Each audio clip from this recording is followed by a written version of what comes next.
မင်္ဂလာပါဒီနေ့ကသီးစုံပဲဟင်းပေါ့နော်သီးစုံပဲဟင်းချက်ပါတယ်ပါဝင်ပစ္စည်းလေးတွေကအဓိကသီးစုံပဲဟင်းချက်မယ်ဆိုရင်ငပုတ်6အဓိကလိုတာပေါ့နော်ငပုတ်ယူပေါ့ဒါပေမဲ့အောင်အိမ်မှာကုန်နေတော့ငရမ်း6ပဲထည့်လိုက်တယ်သီးနှံလေးတွေကရုံးပရိသီးကြိုက်တဲ့အတွက်ကိုပို့ထည့်တယ်၄စီးပေါ့နော်ဒါတစ်စီး900ကြီးမနိုင်ညာစီးရဝယ်တာပေါ့ခရမ်းသီးကတစ်လုံးကို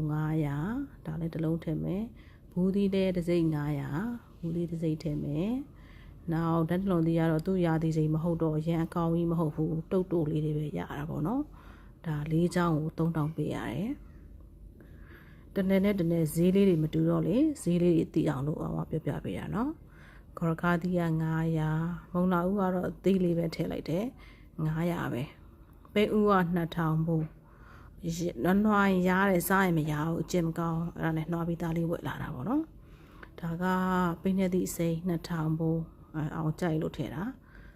ရွှေဖယုံသီးကတစ်စိမ့်ကို1000ရွှေဖယုံသီးတစ်စိမ့်ထည့်မယ်ပဲသီးကတော့ကြော်ရင်ကြိုက်တယ်ချင်းထဲမှာကျတော့တိတ်မကြိုက်ဘူး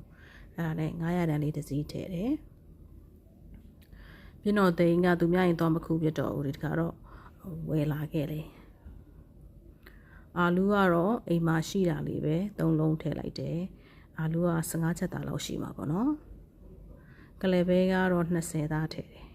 ဒါရေစိမ်ထားရမယ်တညက်က6လုံးအမှန်မှန်6လုံးမဟုတ်ဘူး6လုံးရှိတာပေါ့အောင်တစ်လုံးစားလိုက်တာ9လုံးပဲကျန်တော့တယ်ပုံမှန် size ဆိုရင်တော့2လုံးလောက်ထည့်ပေါ့နော်ဒါသေးလို့မကြီးသီးမဲက9ချက်သားလောက်လိုမယ်ကြာဆွဲကတော့ထည့်ဘူးဒါအောင်ကြိုက်လို့ဝယ်လာတာစားခြင်းတော့ချက်ဖို့အကုန်လုံးပြင်ဆင်ပြီးသွားပြီဆိုရင်ဒါတွေအကုန်လုံးကိုရေချင်းခါစေးကြောပြီးတော့လီးချော်ထားပါတော့တကယ်လို့ချက်ချင်းမချက်သေးဘူးဆိုရင်တော့အာလူတွေဘာတွေရေစိမ်းရမယ်မဲသွားမှာဆိုလို့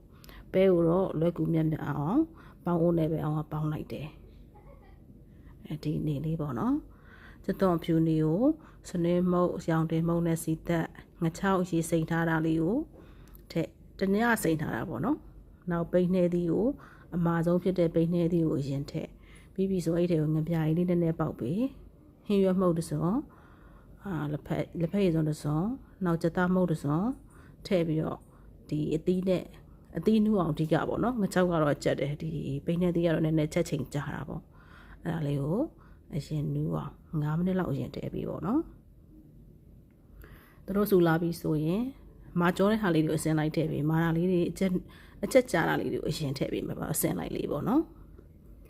တခုနဲ့တခုကြားမှာတချို့ဟာဆို9မိနစ်လောက်ကြာရတယ်တ